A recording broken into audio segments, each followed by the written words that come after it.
దంచి పెట్టుకున్న 1 గ్లాస్ జున్ను పాలు, 3 కప్పుల నార్మల్ పాలు వేసుకుని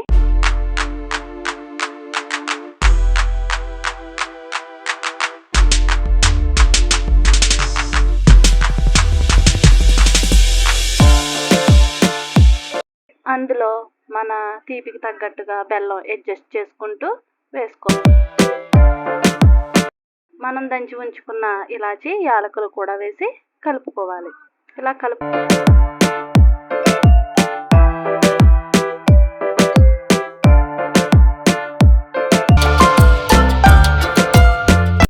ఇప్పుడు స్టవ్ వెలిగించి అందులో కొద్దిగా లాస్ట్లో వాటర్ పోసుకుని అందులో మనం మధ్య మధ్యలో చెక్ చేసుకుని చూసుకుంటూ ఉండాలి.